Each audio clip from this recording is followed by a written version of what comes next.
Ravi Prakash Siliconandhra hospital Kuchipudi super speciality వైద్య సేవలు పూర్తిగా ఉచితం.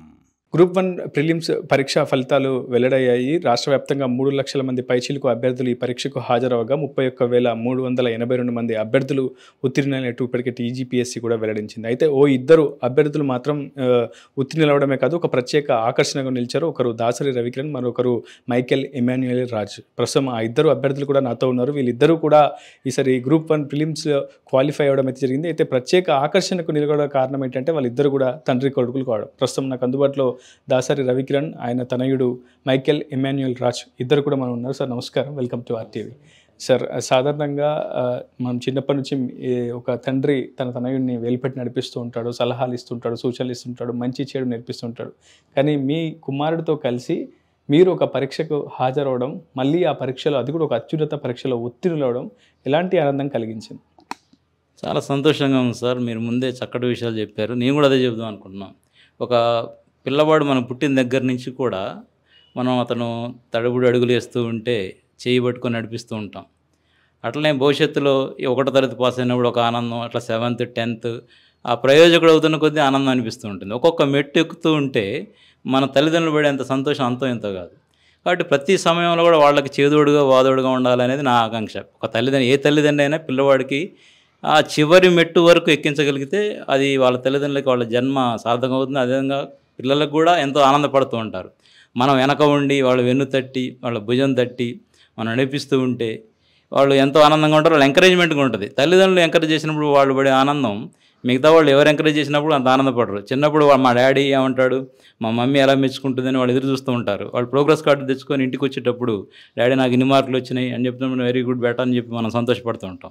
మీరు చెప్పినట్టు ఒక ప్రోగ్రెస్ రిపోర్ట్ తనయుడు తీసుకొచ్చినప్పుడు తండ్రికి ఆనందం ఉంటుంది. నిజంగా ఉత్తీర్ణుడైతే ఆనందమే వేరు. కానీ మీ ఇద్దరు కలిసి పరీక్ష రాశారు. ఆ పరీక్షలో అత్యున్నతమైనటువంటి ఫలితాలు కూడా సాధించారు. దాదాపు 3 లక్షల మంది అభ్యర్థులు ఈ పరీక్షకు హాజరు. అంటే రాష్ట్ర వ్యాప్తంగా తీవ్రతరమైనటువంటి పోటీ ఉన్నటువంటి ఈ పరీక్షకు అసలు ఇప్పటివరకు మీరు దాదాపు 3 సార్లు గతంలో అటెంప్ట్ చేసినట్టు తెలుస్తోంది. మెయిన్స్ వరకు కూడా వెళ్ళినట్టు తెలుస్తుంది. సో ఈసారి కూడా ఎందుకు అటెంప్ట్ చేయాలనుకున్నారు? ఎందుకంటే మీరు పట్టు వీడని విక్రమార్కుడిలా మీ తనయుడితో కలిసి కూడా పరీక్షకు హాజరయ్యారు కదా. అసలు రిజల్ట్స్ రోజు ఎలాంటి భావోద్వేగానికి లోనయ్యారు, ఒత్తిడికి లోనయ్యారు? నిజంగా చాలా టెన్షన్ అనిపించింది సార్. ఎందుకంటే ఈ ప్రిలిమ్స్ అనేది చాలా ఇంపార్టెంట్ సార్. మనం అనుకున్న ప్రశ్నలు అందులో రాకపోవచ్చు. సుమారుగా ఈ భూమి మీద ఉన్న పుస్తకాలన్నీ చదివినా కూడా అన్ని పుస్తకాల నుంచి ఇన్ని ప్రశ్నలు వస్తాయని మనం ఎక్స్పెక్ట్ చేయం.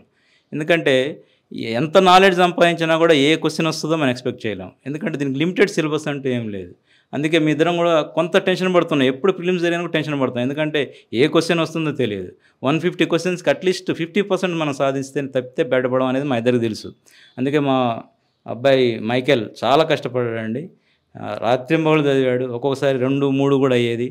వాడు చదువుతుంటే మాకు కొంచెం బాధ అనిపించేది. ఇప్పటిదాకా ఎందుకు నాన్న పడుకో అని చెప్పేవాళ్ళం. కానీ నిజంగా వాడి హార్డ్ వర్క్ అనేది ఈరోజు మేము దాని యొక్క ఫ్రూట్స్ చూడగలుగుతున్నాం. మీ వయసు 53 సంవత్సరాలు. ప్రస్తుతం ఉచ్చెల జాస్తిపల్లిలో మీరు ఒక ప్రభుత్వ ఉపాధ్యాయుడిగా, ఇంగ్లీష్ టీచర్గా పనిచేస్తూ ఉన్నారు. సో ఇప్పుడున్న యువత నిజంగా పోటీని తట్టుకునేటువంటి పరిస్థితి కొన్ని చోట్ల లేదు. అయినప్పటికీ కొంత టెక్నాలజీ రూపంలో సాయం తీసుకుంటారు, వాళ్ళు డిజిటల్ సాంకేతికను అందిపుచ్చుకుంటారు. కానీ ఇప్పుడు మీరు పూర్తిగా ఒక అవుట్డేటెడ్ వ్యక్తి అనే చెప్పుకోవాలి. ఎందుకంటే గతంలో దాదాపు దశాబ్దాల క్రితం మీరు డిఎస్సి క్వాలిఫై అయ్యారు, ఎంఎస్సి బీఈడి చదివారు, అంతవరకు ఓకే. కానీ ప్రస్తుతం అప్డేటెడ్ వర్షన్స్కే ఎక్కువగా అవకాశాలు లభిస్తూ ఉంటాయి. అది విద్యలో అయినా ఏదైనా సదుపాయాలు, ఇప్పుడు డిజిటల్ సాంకేతికను యాప్స్లో కూడా ఇప్పటికి వాళ్ళకి ఆన్లైన్ క్లాసెస్ అందుబాటులో ఉన్నాయి. మీరు ఇంకా ఆ టెక్నాలజీని అందిపుచ్చుకోకుండా ఇంకా మాన్యువల్గానే పుస్తకాలపై ఎక్కువగా కుస్తీలు పడుతున్నటువంటి పరిస్థితి కనిపిస్తుంది. సో మీరు క్వాలిఫై అవ్వడం ఇక్కడ చాలా ఇంట్రెస్టింగ్ అనే చెప్పుకోవాలి. సో మీరు ఎన్ని గంటలు ప్రిపేర్ అయ్యేవారు రోజుకి? అసలు ఆ ప్రిపరేషన్ ఏ విధంగా జరిగింది? ఒకవైపు ప్రభుత్వ ఉపాధ్యాయుడిగా బాధ్యతలు నిర్వహించాలి, మరోవైపు మీకు నచ్చిన, మీరు మెచ్చిన గ్రూప్ 1కి సెలెక్ట్ అవ్వాలనే ఒక ఆరాట మీలో కనిపిస్తుంది కదా. ఎట్లా ప్రిపేర్ అయ్యారు మొత్తం? అవును సార్, మీరు చెప్పినట్టుగా టైం అనేది కొంచెం ఇబ్బందికరంగా ఉండేది. మనకి మార్నింగ్ 9:30కి స్కూల్ స్టార్ట్ అయింది సార్.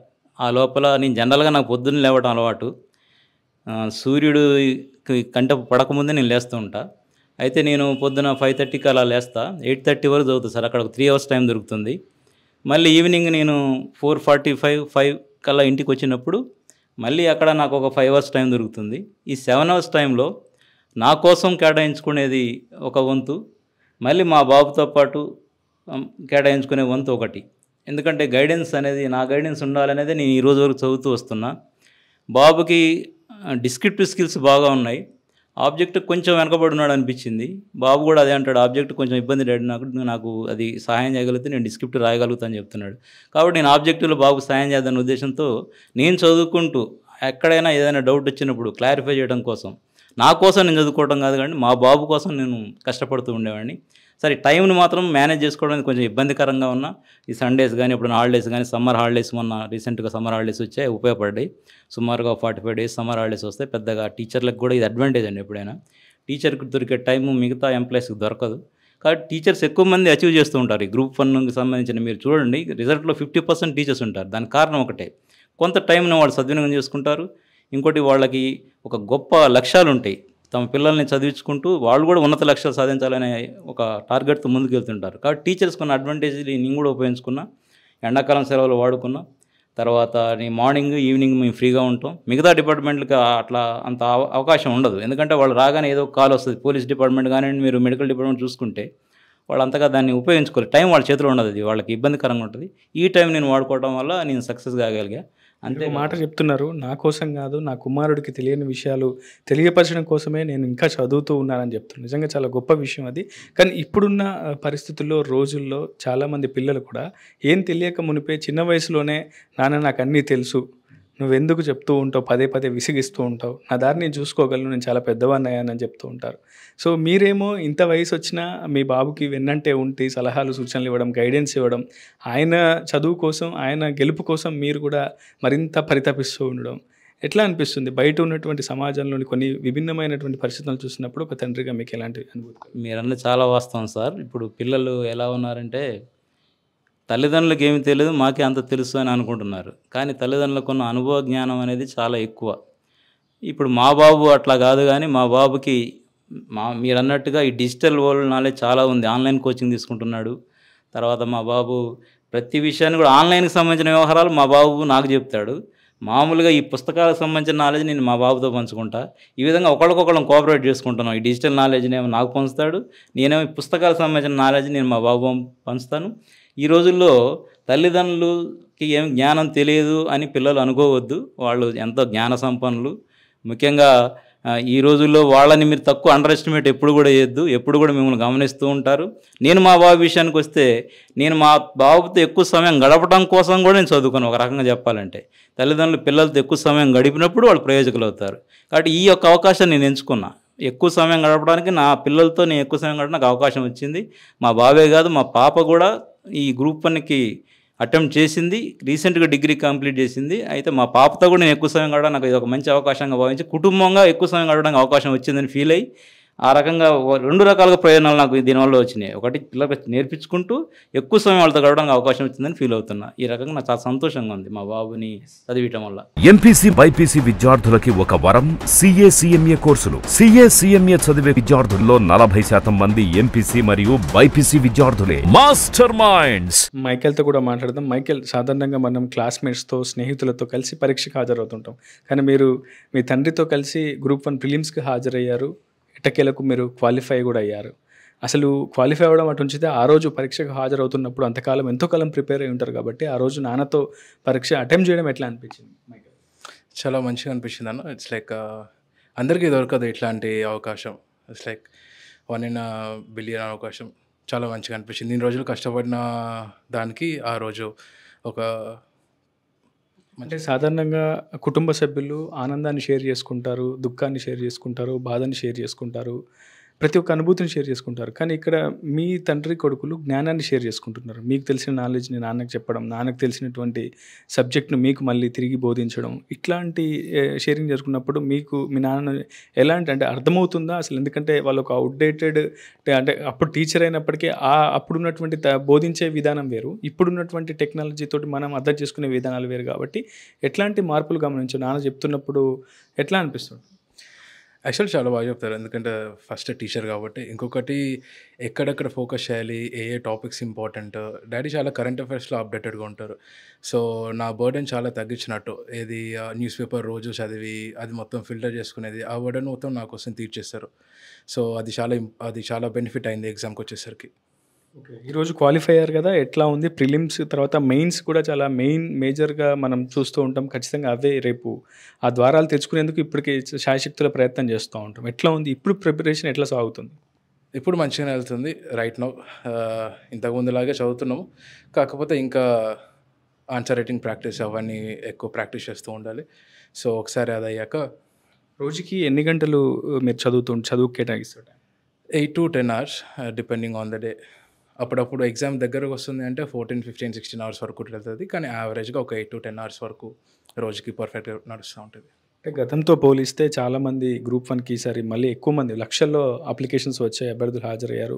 పోటీ కూడా ఎక్కువగా ఉండే అవకాశం కనిపిస్తుంది. టీజీపీఎస్సీ కూడా చాలా స్ట్రిక్ట్గా ఈసారి పరీక్ష నిర్వహిస్తుంది కాబట్టి పోటీ తీవ్రతరం అవుతుంది. చాలామంది అభ్యర్థులు చాలా అనేక ఆటుపోట్లు కూడా ఎదుర్కొన్నారు. ఎంతో కాలంగా గ్రూప్ 1 పరీక్ష అసలు ప్రభుత్వాలు నిర్వహిస్తాయా, నిర్వహించలేవా, ఇది ఒక ఫెయిల్యూర్ ఎగ్జామ్ సిస్టమ్, ఎడ్యుకేషనల్ సిస్టమ్గా కూడా మారిపోయిందన్న అపవాదం కూడా గతంలో ప్రభుత్వాలు ఎదుర్కొంటూ వచ్చాయి. సో ఈసారి ఎట్టకేలకు గ్రూప్ 1 ప్రిలిమ్స్ అయితే చేశారు. ఇంకా 3 నెలల సమయమే ఉంది.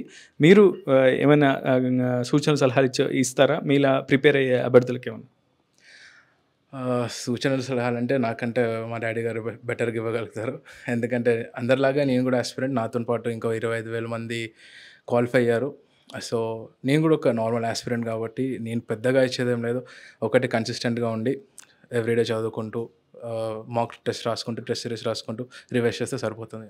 సాధారణంగా మీ వయసు ఉన్నటువంటి యువత ఎక్కువగా మొబైల్స్తో లేదంటే గేమ్స్ వైపు శ్రద్ధ చూపడం, లేదంటే ఇటు చెడు మార్గాల వైపు ఎక్కువగా దృష్టి సారిస్తున్నటువంటి పరిస్థితి ఎక్కువగా బయట కనిపిస్తోంది.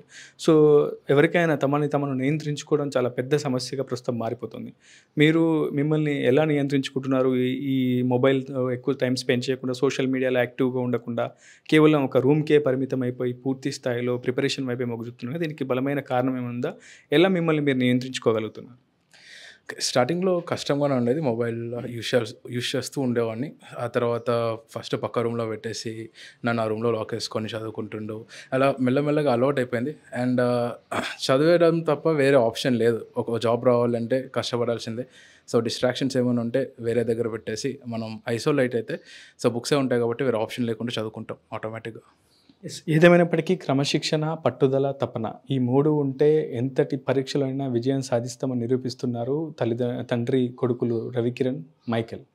గ్రూప్ 1 ప్రిలిమ్స్ పరీక్షలో ఉత్తీర్ణత సాధించడమే కాదు, మెయిన్స్ కూడా తాము సంసిద్ధంగా ఉన్నామని చెప్తున్నారు. ఖచ్చితంగా క్రమశిక్షణ ఉంటే, పట్టుదల ఉంటే ఎంతటి పర్వతానైనా అధిరోహించవచ్చు అని వాళ్ళు నిరూపించి చూపిస్తున్నారు. ఖచ్చితంగా వాళ్ళిరువురు మెయిన్స్ పరీక్ష ఉత్తీర్ణులు అవ్వాలని ఖమ్మం జిల్లా ప్రజానికం అంతా కూడా కోరుకుంటుంది. ఇది వీడియో నుంచి నాయంద్రపుతో రిపోర్టర్ ఉదయ్, RTV ఖమ్మం నుంచి. మరిన్ని వీడియోస్ కోసం ఛానల్ ని సబ్స్క్రైబ్ చేయండి. లేటెస్ట్ అప్డేట్స్ కోసం వాట్సాప్ ఛానల్ ని ఫాలో చేయండి. అండ్ లింక్ డిస్క్రిప్షన్ లో ఉంది.